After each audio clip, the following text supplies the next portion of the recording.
द्वितीय पाठ है। अभ्यास प्रश्न चल रहे हैं और अभ्यास प्रश्न 6 प्रश्न इसमें हो गए थे। अब 7वां प्रश्न, तो प्रश्न नंबर 7 में पाठस्य आधारेण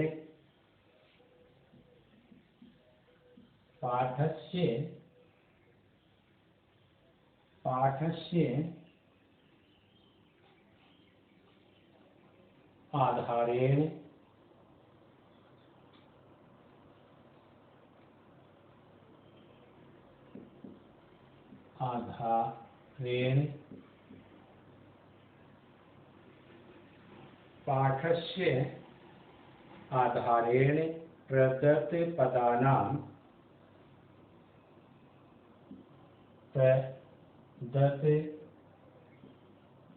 पदानां पाठस्य आधारेण प्रदत्त पदानां संधि विच्छेद वा कुरुत्। संधि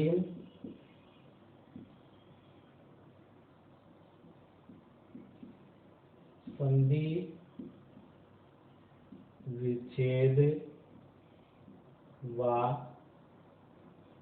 कुरुत्। संधि विच्छेद वा कुरुत् कि पाठ के आधार पर दिए हुए पदों का संधि विच्छेद कीजिए। ये इसमें 7वें प्रश्न में कहा है कि पाठ के आधार पर दिए हुए शब्दों की संधि विच्छेद कीजिए। तो इसमें यहाँ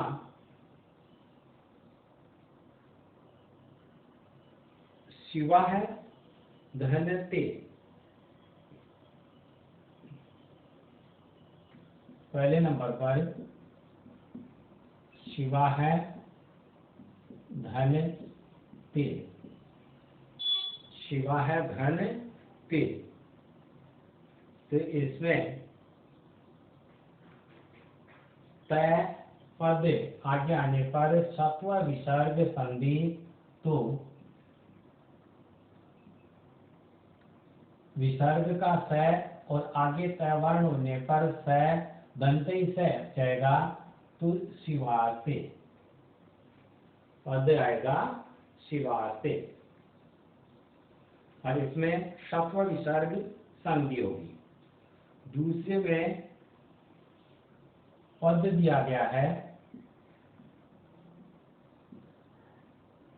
मनोहर, तो यहाँ का विच्छेद होगा उत्व विसर्ग संधि में, ओ का ऊ हो गया और ऊ का विसर्ग, तो मन है धन हर, मन है धन हर, और संधि होगी उत्व विसर्ग संधि। सप्ताहांते, तीसरे नंबर पर सप्ताहांते,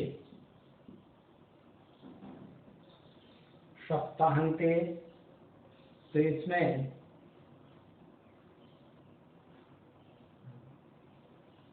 सप्ताहांते हा जाएगा और दीर्घ संधि हो जाएगी। तो इसमें एक पद होगा सप्ताह और दूसरा अंते। है में जो आया वह और ए मिलकर के दोनों दीर्घ हो जाएगा और आ, तो इसमें दीर्घ संधि के द्वारा सप्ताहांते का सप्ताह धन अंते। चौथे नंबर पर विच्छेद दिया है न धन इच्छामि, न धन इच्छामि। अब इसमें न धन इच्छामि, न में ए दिया गया है और इच्छामि में ई, ए या आ के बाद ई आए तो इन दोनों के स्थान पर ए गुण हो जाता है। ए गुण होगा और न अलंत होने पर ए न आ जाएगा, तो पद बनेगा नेच्छामि। कौन सी? गुण संधि के द्वारा पद होगा नेच्छामि। अब इसमें अति उत्तम है, पांचवा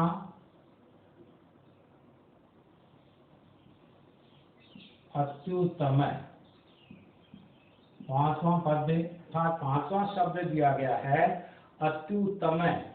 तो यहाँ हलंत वर्ण के बाद ये अंतस्थ वर्ण का आ गया, और ये हलंत वर्ण के बाद आने पर यण संधि के द्वारा ये का ई हो गया और ई तय पर मिल गया। तो अति धन और ये में से उ, क्यों? ये का ई हो गया, ई तय में मिल गया तो अति बन गया, और उ अलग कर दिया तो ये हो गया उत्तम। अति धन उत्तम यण संधि के द्वारा। ये इसमें अपना 7वां प्रश्न। आप देखो यहाँ 8वां प्रश्न कहता है कि पाठधारेण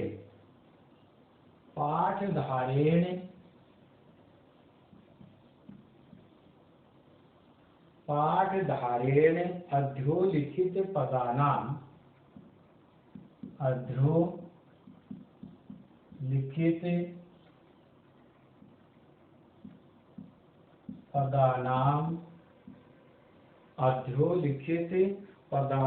प्रकृतिं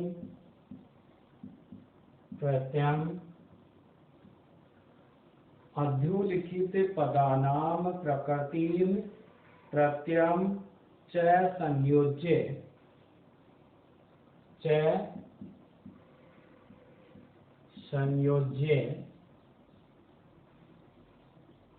संयोज्ये विभज्ये वा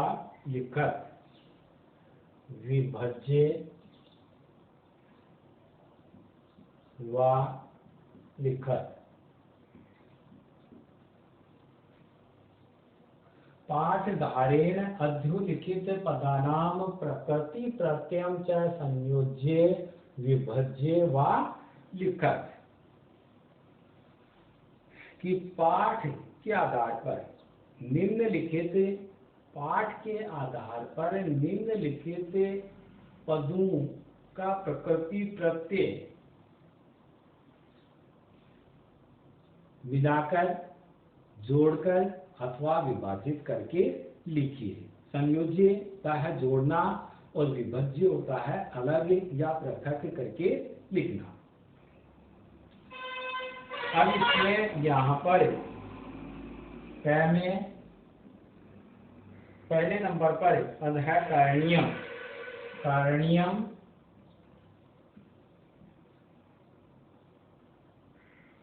ख में दूसरे नंबर पर है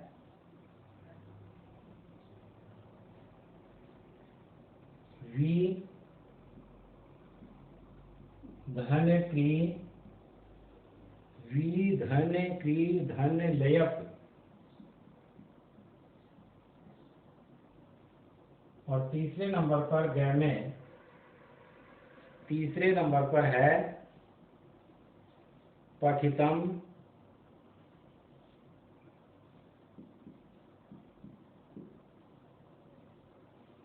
तीसरे नंबर पर पठितम। चौथे नंबर पर ताड़े धन कत्वा। चौथे नंबर पर ताड़े धन कत्वा, और पांचवें नंबर पर ड़ में दो धू।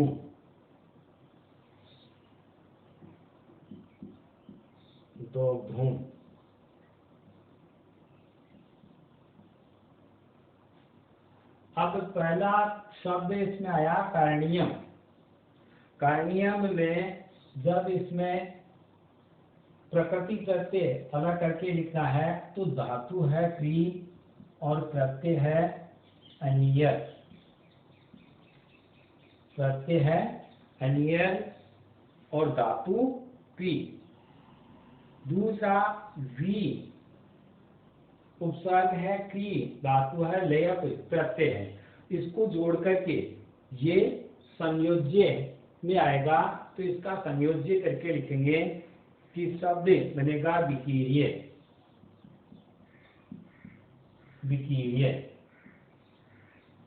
और तीसरे नंबर पर पठितम। पठितम में धातु हुई पठ और प्रत्यय हो गया कथ। इसमें प्रत्यय होगा कथ। ताड़े ताड़ये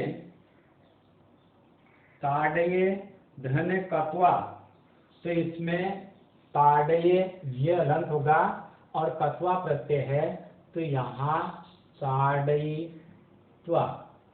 कत्वा प्रत्यय जोड़ने पर ताड़ये धन कत्वा जोड़ेंगे तो सेठ धातु है ई का आगम हो जाएगा और ताड़यित्वा पद बन जाएगा ताड़यित्वा। अब ताड़यित्वा पद के बाद यहाँ दूसरे में दोग्धूम में पद दिया दोग्धूम, गलंत है दोग्धूम, तो दु है धातु और तुमुन प्रत्यय। इसमें दु है धातु है और तुमुन प्रत्यय। दोग्धूम में यहाँ तुमुन प्रत्यय होगा, ये अलग करके लिख देंगे। इस प्रकार से ये अपना चौथा चैप्टर, ये तीसरा जो पाठ है गोदोहनम नाट्यांश था, ये पूरा हो गया। इसके 8 प्रश्न। अब देखिए आगे।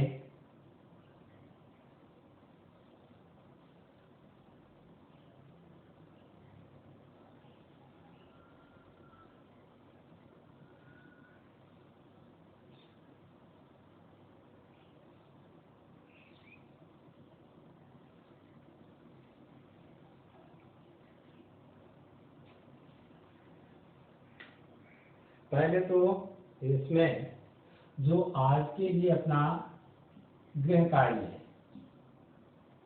ये देखिए कि गृह कार्य में आपको केवल 2 प्रश्न करने हैं।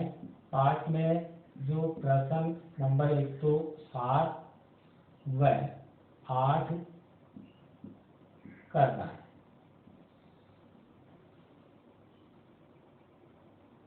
प्रश्न 107वां बताया संधि या संधि विच्छेद का और प्रत्यय का, दोनों ये प्रश्न गृह कार्य में करने हैं। अब जो अपना सितंबर प्रथम सप्ताह का जो प्रस्तावित प्रथम टेस्ट होना है उसके लिए पाठ्यक्रम, तो प्रथम टेस्ट का पाठ्यक्रम पाठ 1 व 2 अपनी जो बुक में पाठ पढ़े हैं उसमें पहला और दूसरा 2 पाठ होंगे।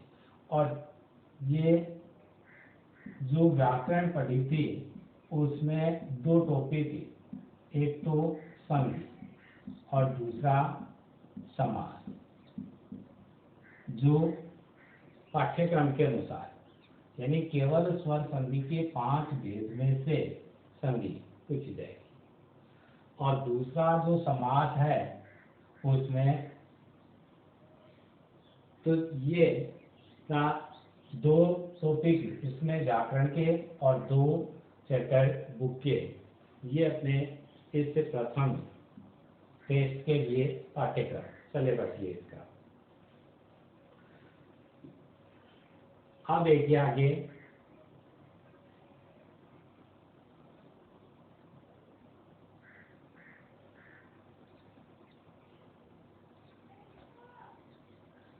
अब देखो चतुर्थ पाठ है।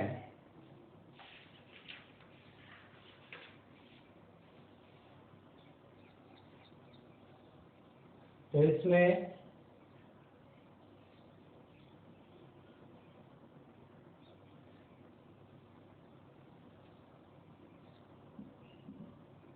अपना आगे का पाठ चतुर्थ पाठ है।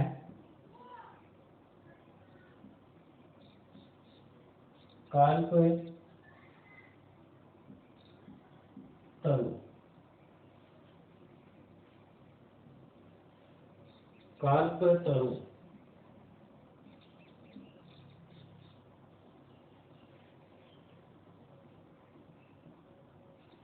तो कल्प तरु ये इच्छा पूर्ति पेड़ का है।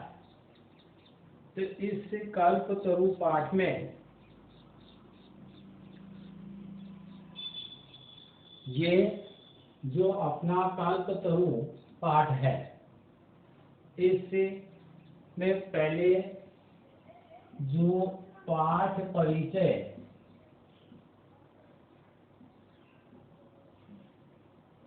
यहाँ जो पाठ परिचय दिया गया है, उससे पाठ परिचय को देखिए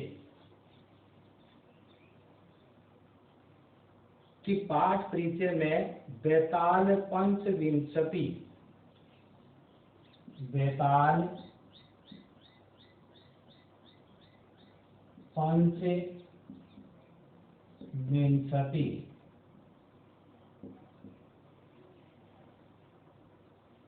नामक कथा संग्रह से लिया गया है। ये कि क्या है? कथा संग्रह। और बेताल पंचविंशति नामक कथा संग्रह से पाठ लिया गया कल्पतरु। और इस कल्पतरु पाठ में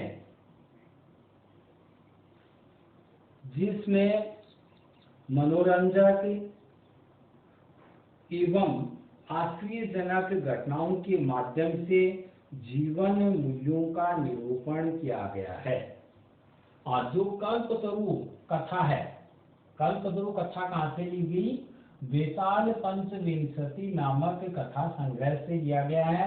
और कल्पतरु नामक कथा है, इसमें एक तो मनोरंजन, दूसरा आश्चर्यजनक घटनाएं, आश्चर्यजनक जो आश्चर्य प्रदान करने वाली घटनाएं हैं, उनके माध्यम से किस पर? जीवन मूल्य पर, जीवन मूल्य पर प्रकाश डाला गया है। जीवन मूल्य पर प्रकाश डाला गया है। इस कथा में हिमालय पर्वत के शिखर पर बसे कंचनपुर नामक नगर के राजा, जो कल्पतरु नामक कथा है, इस कथा में हिमालय पर्वत के शिखर पर बसे कंचनपुर जो नगर बसा हुआ है, उसका नाम है कंचनपुर नामक नगर के राजा जीमूत केतु के पुत्र, कंचनपुर नगर का राजा है जीमूत केतु। और इस जीमूत केतु राजा का पुत्र व जीमूत वाहन, जीमूत वाहन। तो जीमूत वाहन जो कल्प वृक्ष की कृपा से उत्पन्न हुआ है, और उसका ये जीमूत वाहन जो उसका पुत्र है, वह इस कल्प वृक्ष की कृपा से उत्पन्न हुआ। जो कल्पतरु है, जो कल्प वृक्ष है, उसकी कृपा से उत्पन्न हुआ था। और इस जीमूत वाहन की उदारता का वर्णन इसमें किया गया और बताया गया कि परोपकार ही सर्वोत्कृष्ट एवं चिरस्थायी तत्व है जो सर्वश्रेष्ठ कहें या सर्वोत्कृष्ट कहा जाए, उसको सर्वोत्कृष्ट कहें या सर्वश्रेष्ठ कहें, या फिर ये कहा जाए कि चिरस्थायी तत्व, चिरस्थायी तत्व कि जो लंबे समय तक उठ सके, लंबे समय तक स्थायी रहे, वो होगा चिरस्थायी। तो चिरस्थायी हो या सर्वोत्कृष्ट तत्व है तो कि, और उसमें कौन सा आता है, या तो सर्वोत्कृष्ट कहें उसको या चिरस्थायी कहें, वो होगा परोपकार। कौन सा तत्व है वह? परोपकार। उस परोपकार के विषय में, और किसका? कि जीमूत वाहन का, जीमूत वाहन की उदारता और उसके परोपकार का उत्कृष्ट और चिरस्थायी तत्व के विषय में वर्णन किया गया। मंत्रियों की सलाह के अनुसार एवं अपने पुत्र जीमूत वाहन के गुणों पर प्रसन्न होकर राजा जीमूत केतु युवावस्था में स्थित अपने पुत्र को युवराज पद पर अभिषेक कर देता है। कल्पतरु कथा में जीमूत केतु राजा अपने युवा पुत्र जीमूत वाहन की वीरता, जीमूत वाहन की वीरता और उसके गुणों से प्रसन्न होकर के उस युवराज को या उस युवराज का राज्याभिषेक कर देता है। मंत्रीगण उसे कुलक्रम से प्राप्त घर के उद्यान में स्थित कल्प वृक्ष की साधना करने की सलाह देते हैं। जो ये कल्प वृक्ष उसके घर के बगीचे में स्थित है, उसकी उपासना करने की सलाह मंत्रीगण देते हैं, क्योंकि यह वृक्ष समस्त अभिलाषाओं को पूर्ण करने वाला है। और जो ये कल्प वृक्ष है, ये इस जीमूत वाहन को उसके मंत्रीगण कहते हैं कि ये सभी अभिलाषाओं की पूर्ति करने वाला वृक्ष है, इसलिए इसकी उपासना करने की सलाह देते हैं। बहुत सोच विचार करने के बाद युवराज जीमूत वाहन अपने पिता के पास जाता है। और ये युवराज अत्यधिक सोच विचार करने के बाद, और सोच विचार करता है जीमूत वाहन की इसके जो मंत्रीगण कल्पतरु की या कल्प वृक्ष की उपासना करने की सलाह देते हैं, तब अत्यधिक सोच विचार करने के बाद जीमूत वाहन अपने पिता जीमूत केतु के पास जाता है और कहता है कि इस संसार में सब कुछ पानी की तरंगों के समान नष्ट होने वाला है। अत्यधिक बुद्धिमान था, इसका विश्वास जीमूत केतु को भी था, और ये बुद्धिमानिता की या अत्यधिक ज्ञान के विषय में विचार करता है कि इस संसार में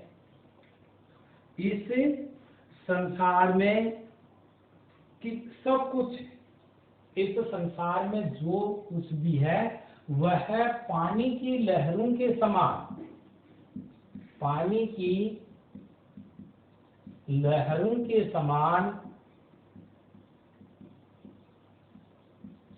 नष्ट होने वाला है। जीमूत वाहन के द्वारा ये कहा गया कि पानी की जो तरंगे हैं, पानी की जो लहरें हैं, उन लहरों की वह लहरें समाप्त हो जाती है, नष्ट हो जाती है। उसी प्रकार से इस संसार में सब कुछ नष्ट होने वाला है कि जो कुछ भी है इस संसार में वह पानी की लहरों के समान है, पानी की तरंगों के समान है, वह कभी भी नष्ट हो जाता है। केवल परोपकार ही अमर यश प्रदान करने वाला है। और यह कहता है कि जो ये परोपकार है ये अमर है और यश प्रदान करने वाला है, अमर है तथा हमें यश प्रदान करने वाला है।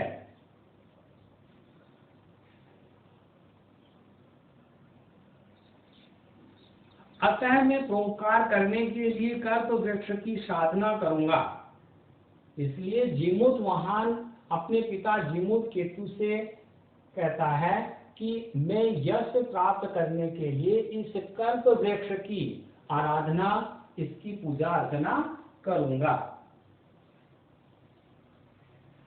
पिता के ऐसा ही करो आदेश देने पर वह कल्प वृक्ष के पास गया और वृक्ष से अपनी मनोकामना पूर्ण करने की प्रार्थना की। जब पिता के द्वारा जीमूत केतु के द्वारा जीमूत वाहन को यह आदेश दे दिया गया कि ऐसा ही करो, तब यह कल्प तरु के पास गया। जीमूत वाहन कल्प तरु के पास गया और उसकी आराधना प्रारंभ की। तो इसकी पूजा अर्चना प्रारंभ की और अपनी मनोकामना पूर्ण करने की, जो उसके मन में इच्छा थी, जो उसकी मनोकामना थी, उससे पूर्ण करने के लिए उसने कल्प वृक्ष से प्रार्थना की। कल्प वृक्ष से प्रार्थना की।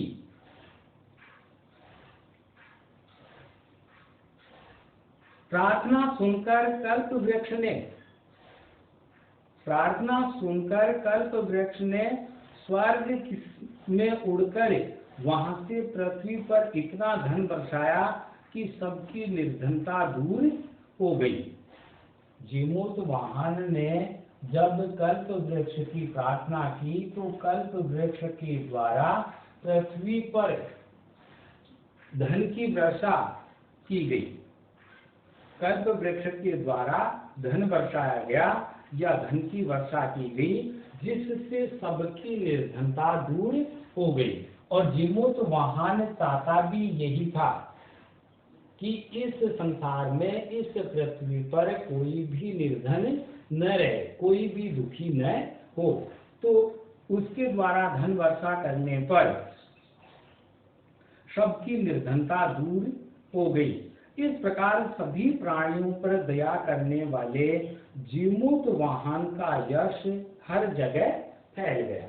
दोनों कार्य जीमूत वाहन ने कल्प वृक्ष की उपासना करके पूर्ण किए।